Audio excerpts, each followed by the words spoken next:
Hello, it's Thursday, August 29th, 2019, and as of this recording, I'm still depressed, but I'm not dead.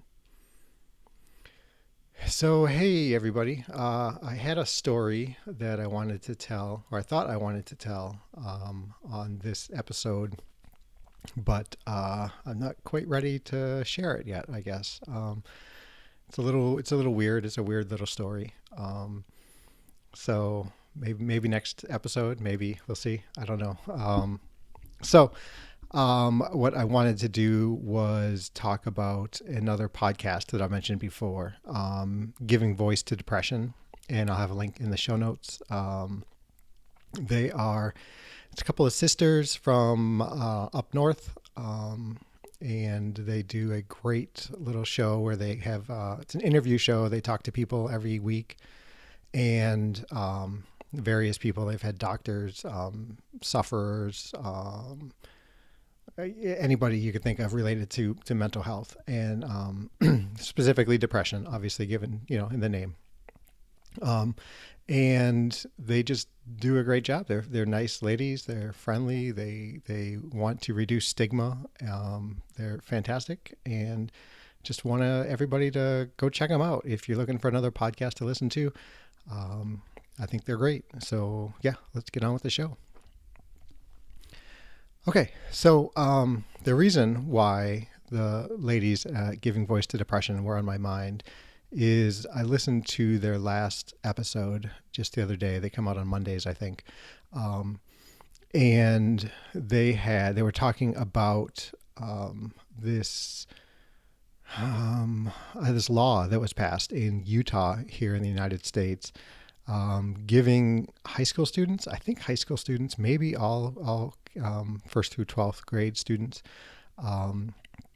the opportunity to have mental health days, to call in to school and have your parents call in and say so and so is taking a mental health day, and it's kind of groundbreaking, and it's fantastic, and I'll try to put a link to the story in the show notes. But they were talking about this. They had I think one of the young men, I don't know if he did it on his own or if he was part of a group, but a young man who's associated with this policy was on, and they were talking to him. And then one of the ladies had their daughter on, and she had raised her kids with the idea that they could have mental health days. And they were talking about it, and I was listening to her daughter talk about reasons why when she would take a mental health day, or reasons why she thinks mental health days are important, when you might use them. And I'm all for this idea. I wish it were part of the American or worldwide kind of philosophy that, if so who hasn't, everybody who's listening, I know I have called work and say, hey, I'm sick. Yeah, I get this terrible cough or fever or whatever. And when in fact you just needed a day, you just couldn't, you just couldn't. And so, wouldn't it be nice if you could call and say, hey, I'm taking a mental health day, and have that be normal, and have that be, when you come back to work, not like people whispering like, so and so took oh my gosh, they had a breakdown, junk like that. So, I'm for it. I think it's important, and I don't get on my soapbox too often, but, mental health is as important as physical health, and, we have allowances for sick days. And part of me wonders, like, do we need, I guess for this point early on, we need to separate them out as mental health days versus physical health days. But wouldn't it, if we're getting rid of all stigma, wouldn't we just a sick day, like that combined, instead of getting whatever 4 sick days a year, or, whatever the policy is at your work, get 4 plus 3. So you have 7 health days. Just call them health days. Um, I think that would be ideal, as opposed to separating them out if we're trying to normalize the conversation and the situation. But anyway, I'm kind of getting off track here. Well, so I was listening to her daughter talk, and her daughter's a counselor and works with high schools and I don't think students. I think the faculty. But anyway, it got me thinking today when I was out for a run this morning. More on that in a little bit. And I was thinking about this episode and like, where's the line drawn when we're raising our kids where you need to take time off for your mental health versus learning coping skills on how to deal with the struggles of life? Does that make sense?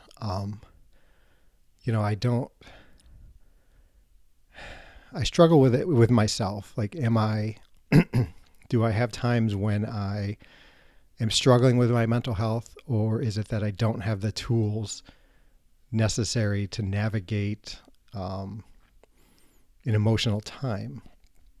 Right? I mean,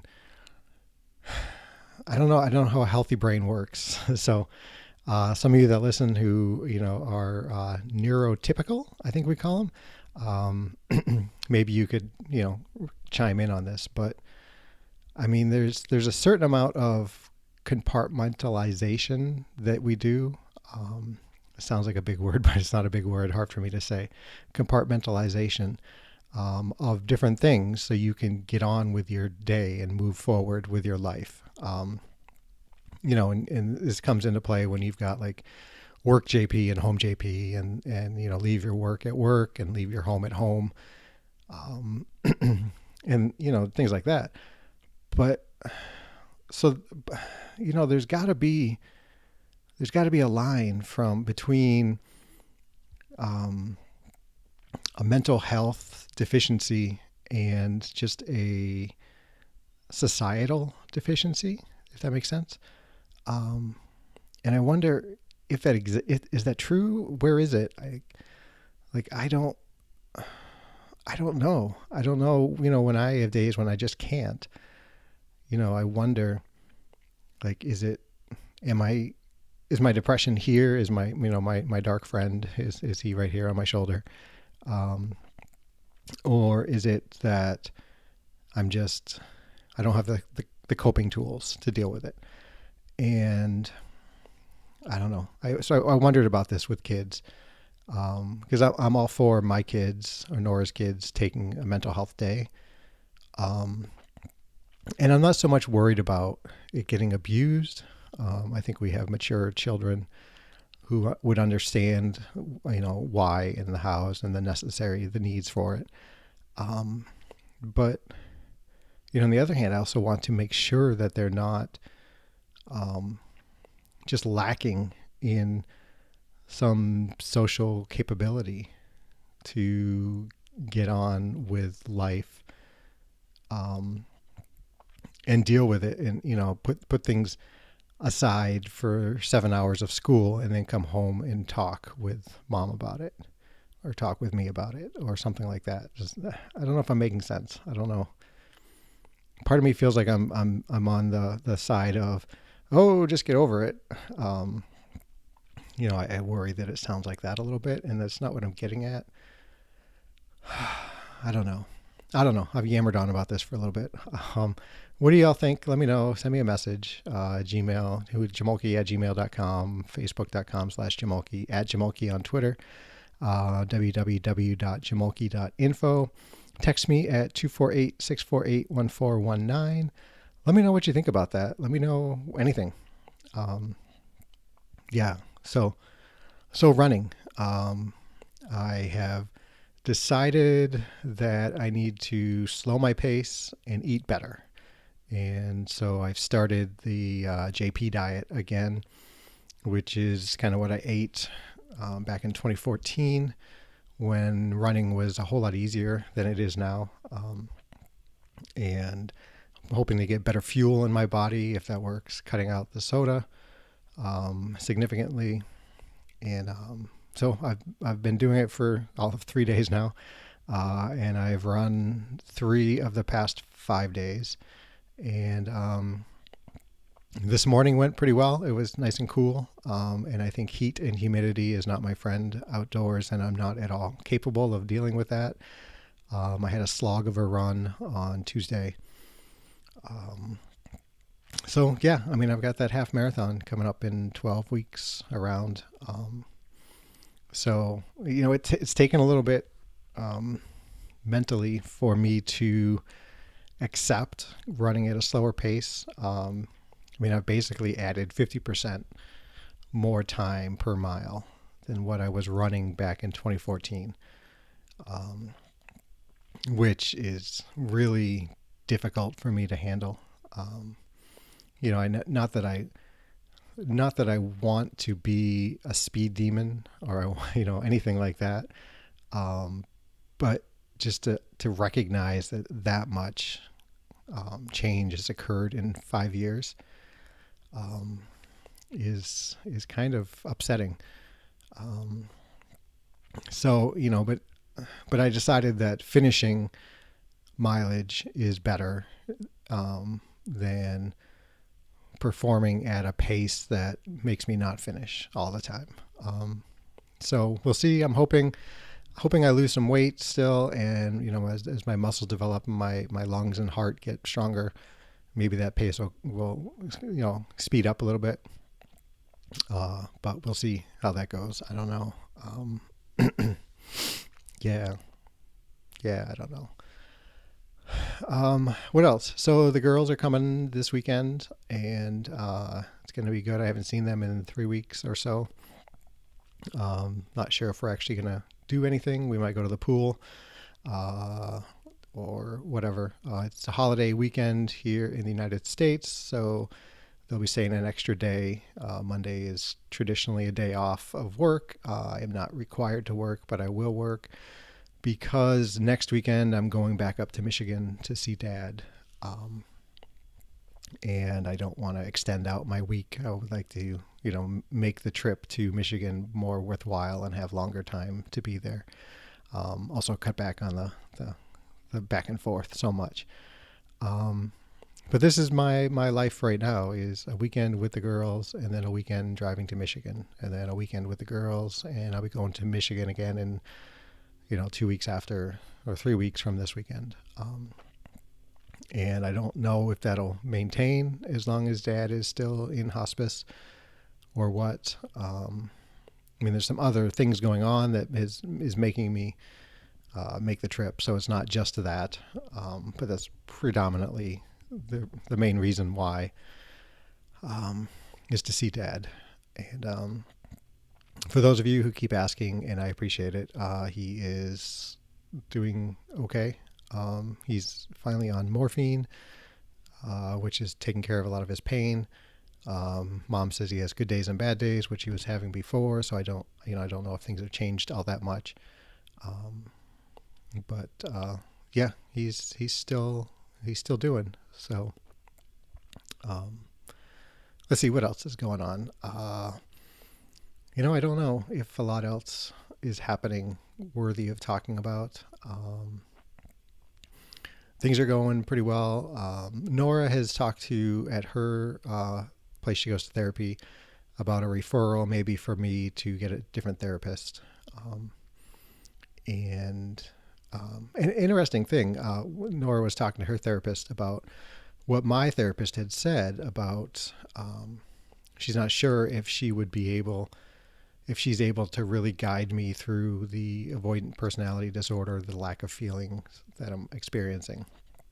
And I thought that was fantastic that Kara did that. Like, way to be upfront with me and let me know what's going on, and not just, go on treating me without necessarily diving into the areas that I'm struggling with the most right now.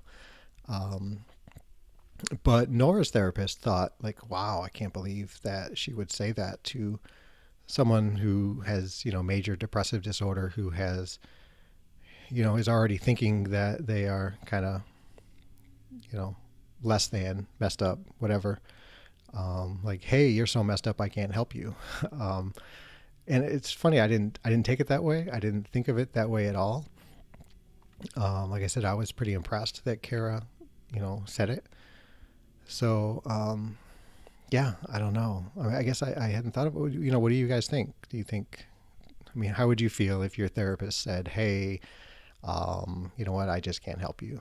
Um, is that a good thing? Is that a bad thing? Is there a better way to say it? If that would bother you, how would you rather your therapist tell you? I assume that none of you want your therapist to just go on treating you for no reason, without, addressing your specific issues.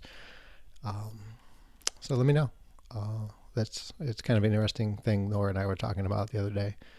Um, but yeah, so that's it. I'm not going to yammer on anymore. Hope everybody is doing well. Thank you so much for taking time out of your day to listen to the show, watch the show on YouTube, however you consume this media. You all are wonderful. Please reach out. Please let me know how you're doing, what you think of the show, anything whatsoever, good, bad, otherwise. If you can do me a favor and subscribe to the show, either on Apple Podcasts, Google Play, Stitcher, wherever. If you subscribe to my channel. So I have all of the podcasts are on YouTube now, with just a static image of that kind of Van Gogh picture that I use for most of my profile pictures. So they're all there. If you're watching this on YouTube and you don't mind the static image and you want to hear what's going on and this is your preferred way, go ahead, give a listen. I'm going to try to, every time I do a video, to just have the thumbnail be me with the microphone talking. And every time it's just audio, will be the Van Gogh picture. So check it out. I don't know how YouTube works. YouTube.com/Jamolki, maybe. Or just search Jamolki, Jamoalki, and YouTube. Or Jamolki in Twitter, Jamolki Facebook, however you want to get a hold of me. Yep. That's it, everybody. Thanks a lot. Be safe and be well.